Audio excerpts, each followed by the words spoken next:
Hiboson here. What I'm going to be looking at here is the BPS 2850W continuous light softbox kit. Yep, basically this is the kit I've got off Amazon. It was a little over 150 odd pounds. What it contained: 3 stands, 2 standard, 1 kind of booms type, 3 light heads which all can take 5 CFL bulbs, all independently switch on and offable, 3 soft boxes and a sandbag and a carry case. So that's what should be in here. Now it's got a few mixed reviews on Amazon. This is just going to be an unboxing and a quick impressions, and then at a later date I'll make another video basically going through how I felt it's going after using it for a bit. I think it's a bit unfair to do a review as such 2 seconds after you get something out of the box, because quite frankly you've not had time for it to break or you off yet. So let's unbox this and see what we got. Oh, by the way, it's in a huge box like this. That's the size box it's in. Ah, and I ain't a little fella. It came originally obviously in like a plastic shrink wrap thing on the outside, but I took all that off beforehand. So what we got? Ooh! I was expecting like a box inside the box, but what we seem to have here is like the light kit is already in its bag. Ooh.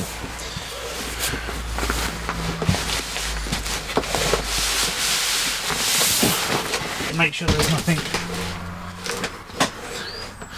nothing in there apart from I think a dead spider. Ooh. It's a lovely big ass bag. Some people said when they received theirs it was ripped up already.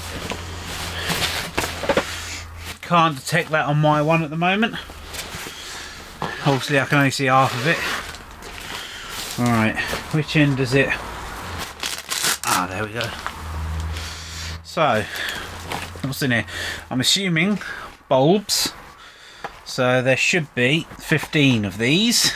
So 1 bulb, 2 bulbs, 7, 8, 9, 10, 14,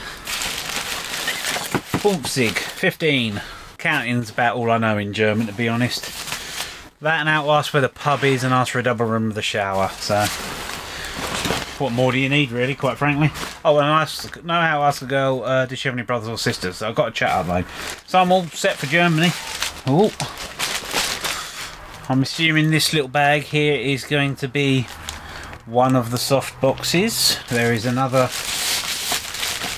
one of them here and another one of them here. What else have we got in here? This box, which a stand and a sandbag looking thing in there, so I say that's probably the boom arm one. Yeah, because that one's different. There's 3 other boxes in here, so I'm assuming that's just the boom arm extension and what have you, and it goes onto one of the standard stands. Oh, UK to Europe kind of plug adapter falling out of its bag. UK to Europe plug adapter. I'm assuming this other one, yeah, another UK to Europe plug adapter. So I suppose this means if they're selling it to people in Europe, it's all ready to go. They don't have to worry about sending out version A or version B. So not a bad handy thing, because if for any reason I need to go and do some filming on the continent, at least I know I should be able to plug it in over there and don't have to suddenly buy a bunch of converters. Plus my dad goes abroad a lot, so he'll probably end up nicking a couple of these. Oh, 3 of these boxes here. Another light head and another light head. 3 of these boxes, which I'm assuming are the stands. That one here, and oh, what have I got here? Looks like another adapter that goes from UK to some random other countries that use V-shaped kind of plugs. Anything else in here? So there's the base in here has, it's got a shoulder strap, it's got some Velcro, Velcro dividers in here. Oh, a fourth Velcro doom and a hickey there, and 3 big bases. So that's handy. So I suppose once you unpack all this, you don't want to obviously keep it all in the boxes normally. So the idea is you've got all these dividers and base bits in here, so you can spread it around a bit and divide your bulbs from your other bits. What's this here? Oh, straps that go up and over. I suppose that's for making sure it stays shut. And the carry handle. So let's just put the big bag down here for now. What have we got in here? King Arthur, you may put it from the stone. I suppose he wasn't King Arthur at that time, he became it because of that. History nerds are going to have a go at me. Rather substantial looking base, to be honest. I've seen a lot cheaper, let's just put it that way. Loosen that off. Oh.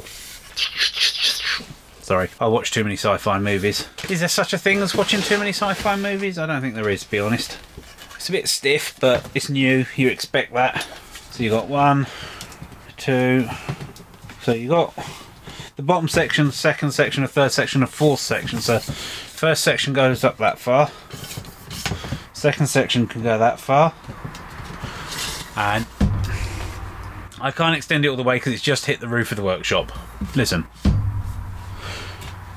Yeah, they go a lot taller than I was expecting. I was expecting them to get to about here and be done. I'm sat down, so from the top of this workshop's a good 8 foot up, I'd say. Well, 7 at least. That's quite impressive, actually. I'm quite impressed by how high up that went. I wasn't expecting that. I was expecting them to be a little bit cheaper and more shoddy than this for the money I paid. So, in fact, I'm what you would call pleasantly surprised. And screw that little tip off when you've got a standard, what's that, a 1/4 inch, something like that thing. I know that's kind of a standard one for various different audio and lighting bits of equipment. I'm not going to bother taking these two out of the box because they're just going to be basically the same again. So yeah, I'm actually quite pleasantly surprised by those. These feel actually really quite decent. I've used some pro equipment which, yes, you know, if you held this and then held the pro equipment you'd know the difference, but I've held a lot of very cheap amateur stuff as well. It's not that bad. Like I said, there's a lot better out there, but I was not expecting, let's put it this way, I wasn't expecting that good for the price. So that was a pleasant surprise. Let's have a look at one of these little light heads now. Dun, dun, dun, dun. So there's a lot of thing. Oh, it's on a kettle plug as well, which is handy. Actually, I like the fact it's not like physically connected and what have you, and then you have to do an extension off here. So if you know you're going to do shoots and you're constantly going to always need a really long one, you can just get a really long kettle lead, and then you don't have to keep having plugs every so often. So we've got the unit itself, the instructions. So there we go. This is the head here. Here's where the plug goes in. You have on the rear the 5 switches. I've seen pictures and other versions of this which are all probably made by the same people where they just had like half moon symbols, but this one's, it shows you on the dots exactly which one it's turning on and off, which is actually really quite helpful. And you've got the handle here, which is handy because these things are probably bound to get quite warm. Some people said they're ceramic bits. One person said theirs was broken on one of those things, but they all appear to be okay on this one. The 2 other heads here.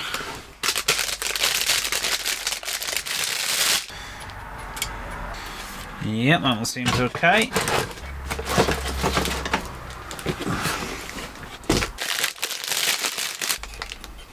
Seems good enough.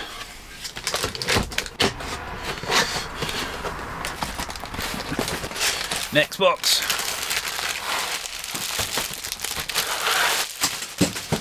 Oops.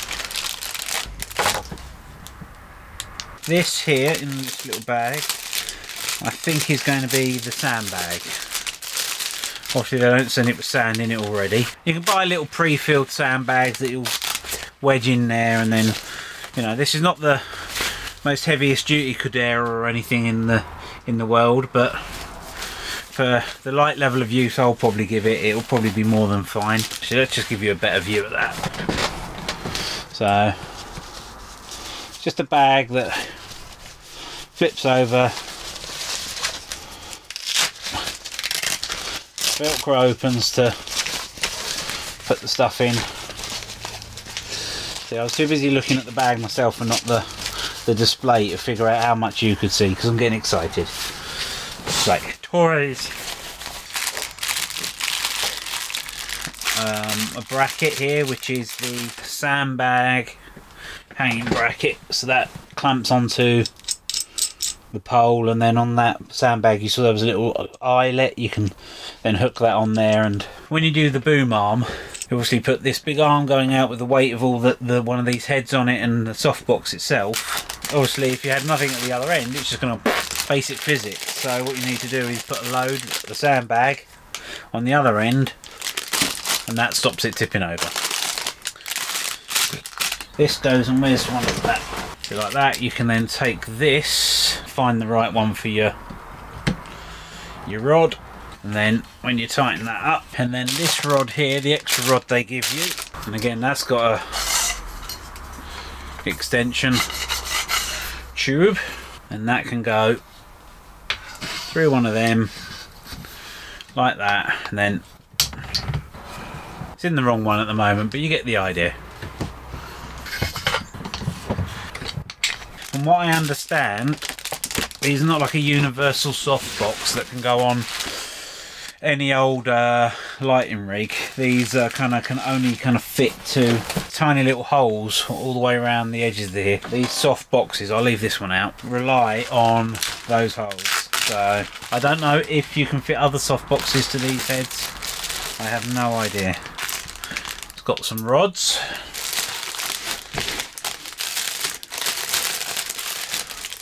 One of the white diffusers here.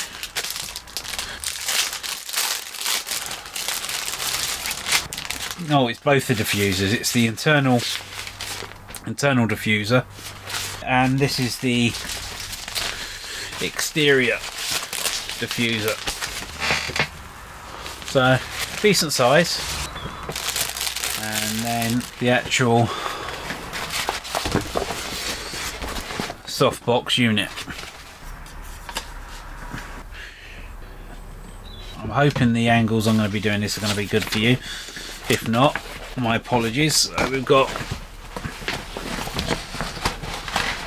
put the whole of that over that, so then that's got the lamp sticking through, kind of like the cone of shame for any of you people with dogs. You'll be aware of the cone of shame, or if you've at least seen Up, you'll be aware of the cone of shame. I don't know if this is the right way to do it. I'm just... I may even be forced to use instructions in a minute. That's how serious this is. Alright. There's instructions somewhere around here. This is definitely how not to do it so far. But I think I'm getting there now. I think I might have finally figured this out.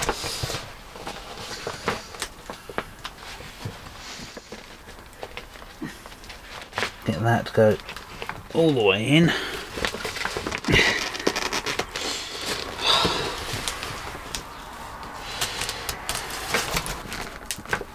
That's in here now.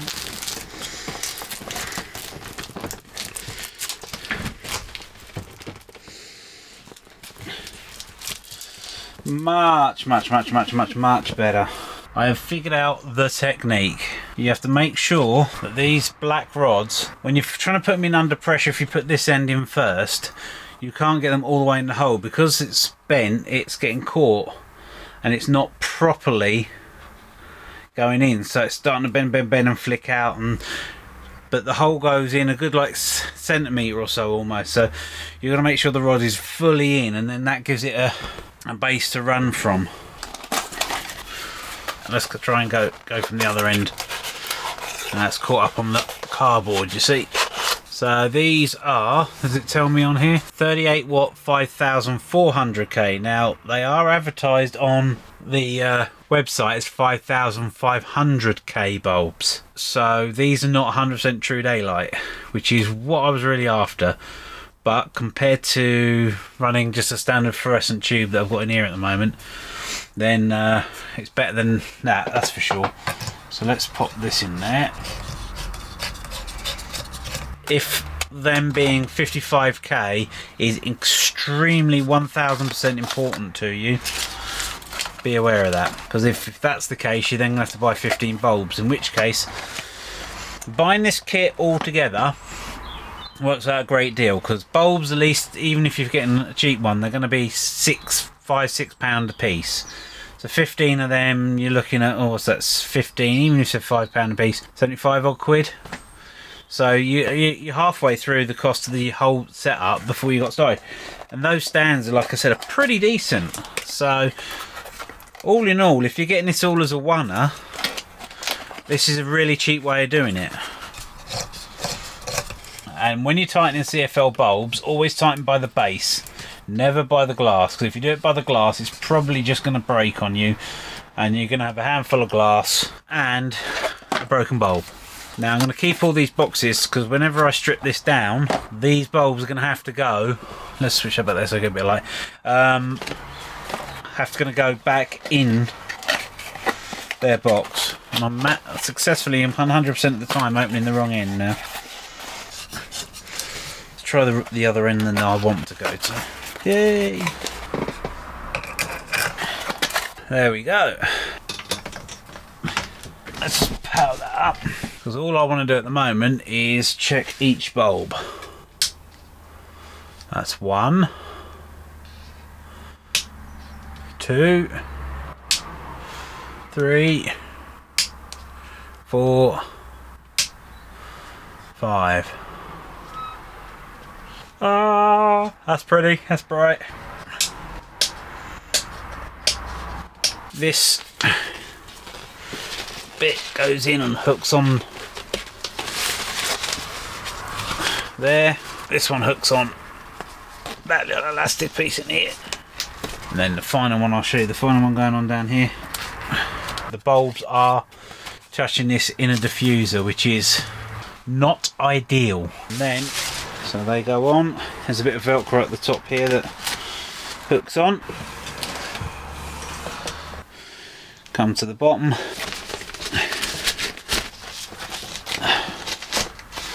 Hooks on that corner. Here we go. One softbox. With the 3 of these, I'm hoping I'll get a bracket I'll put up there, and one of them will go up there to give it a down light. I might set up a bracket just over there off thingy, and I'll see how first of all 2, but normally, you know, most people do 3-point lighting, so I'll then see how 3-point lighting goes. It's pretty. Let's give it a little overview. Let's just switch this all off now, just for a minute, just so the light levels can go back to looking somewhat normalised.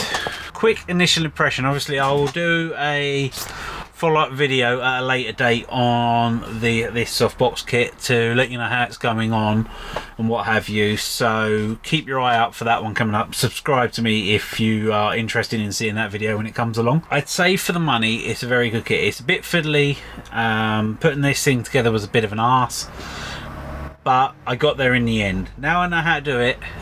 To be honest, the rest should be easy. So it's a case of just getting used to that. For the money, you get the nice carry bag, you get the 3 heads, you get all the bulbs, you get the stands, you get the boom arm, you get the thing. If you were to buy all those parts separately, it would cost you easily over the 150 mark. So at the moment, my initial impression is well worth the money. I just hope that I'm right. It's only time will tell, because obviously when you spend any kind of money out on these sort of things, you obviously want it to be as good as it could possibly get. I'm not expecting miracles for that kind of money, because I know how much the pro equipment costs, and it's multiple times more than what this has cost. But at the end of the day, I'm not trying to run a film studio here. I'm not trying to, you know, I'm just want a nice things to help out on the YouTube channel.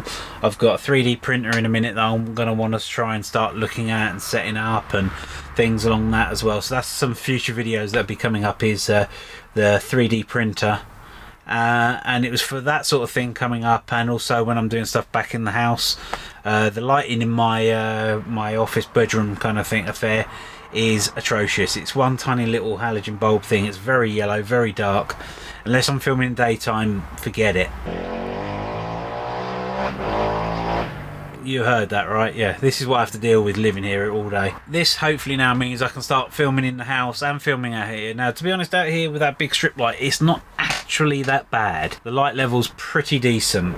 You know, not the best as it could be, but it's pretty decent. But these are going to hopefully turn things around for me. So, I'm going to carry on playing with this now. Hopefully videos after this one now, lighting wise, hopefully should improve. If they don't improve, it probably means this is a pile of cack and has failed on me. But if it does improve and look better, either miracles have happened or this is working out. Okay, if this video has been good for you and you've liked seeing the review of, well, the unboxing of these, the review will come at a later date. Please hit like, that would be very nice and helpful. If you hit subscribe, you can then see when I get to a point of reviewing these and give you a better idea of how I've been getting on with them, the pros, the cons.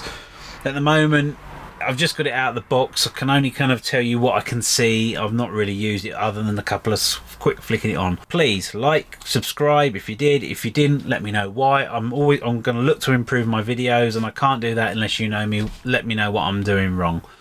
Thank you very much. I've been Hiboson, and I will catch you in the next video. Bye.